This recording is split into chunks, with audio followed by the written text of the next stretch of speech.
সত্যি পৃথিবী বৈচিত্র্যময়। এক জায়গায় যেমন পর্তুগালে হিজাব ব্যান্ড করে দেওয়ার জন্য এখন ওখানে পর্তুগালে প্রোটেস্ট চলছে, বিভিন্ন জায়গায় প্রোটেস্ট চলছে যে হিজাবটাকে কেন ব্যান্ড করে দেওয়া হলো।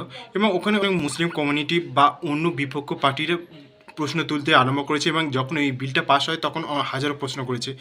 এবং আরও একদিকে আজকের একটা ভিডিও খুবই ভাইরাল হচ্ছে ইরানে, তেহরান বলে মানে ওখানকার রাজধানীতে, ওখানে একটা এয়ারপোর্টে এই ভিডিওটা দেখা গিয়েছে, যেখানে একটা মহিলাকে যখন মানে সে হিজাব ছাড়াই বার হয়েছে, তা ওই এয়ারপোর্টে তো ওখানে যখন ওকে হিজাব পরতে বলা হয়েছে, যে ওখানকার মৌলবি যারা আছে তারা মানে একটা পাকড়ি টাইপের এরকম পরে থাকে। তো ওই মানে যখন ওই মহিলাকে বলা হয় যে তুমি ভিজা পরার জন্য, তখন ওই মহিলাটা কী করেছে, ওই পাগড়িটাকে খুলে নিয়েছে, নিজে মানে বোরখার মতো এরকম অন্যার মতো ঝুলিয়ে দিয়েছে।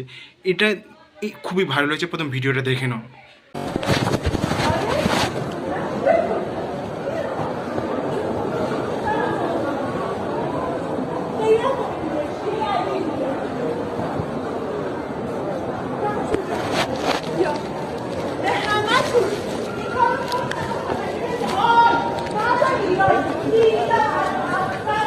এবার হচ্ছে এই হচ্ছে বৈচিত্র্যময় অ্যান্ড এক জায়গায় প্রোটেস্ট চলছে যে কেন হিজাব পড়তে দেওয়া হবে না। এমনকি ইন্ডিয়াও বহু জায়গায় এমনই হয়েছিল, এর আগে বহুবার এরকম আন্দোলন হয়েছে যে কেন স্কুল কলেজে হিজাব পরা যাবে না, এই নিয়ে আন্দোলন করতে, বা পর্তুগালে এখন আন্দোলন করতেও দেখা গিয়েছে যে কেন হিজাব পড়তে দেওয়া হবে না।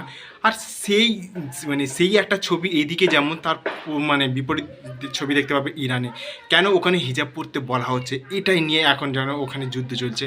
তো একটা এরকম ভিডিও খুবই ভাইরাল হয়েছে যে পর্তুগালে যখন হিজাব ব্যান্ড করে দেওয়া হয়েছে, তখন মানে যে পার্টি ব্যান্ডটা করেছে সেই পার্টির একটা বড় নেতা এরকম প্রশ্ন করেছে যে ইরান, যদি তোমরা হিজাব পরতে চাও এবং যদি তোমাদের এরকম আন্দোলন করতে চাও, তাহলে এরকম খ্রিস্টান দেশে এইসব আন্দোলনগুলো করো না, তাহলে তোমরা চলে যাও সৌদি আরব বা আফগানিস্তান, যেখানে তোমরা ফ্রিলি এই হিজাবগুলো পড়তে পাবে, এরকম বলতেও শোনা গিয়েছে।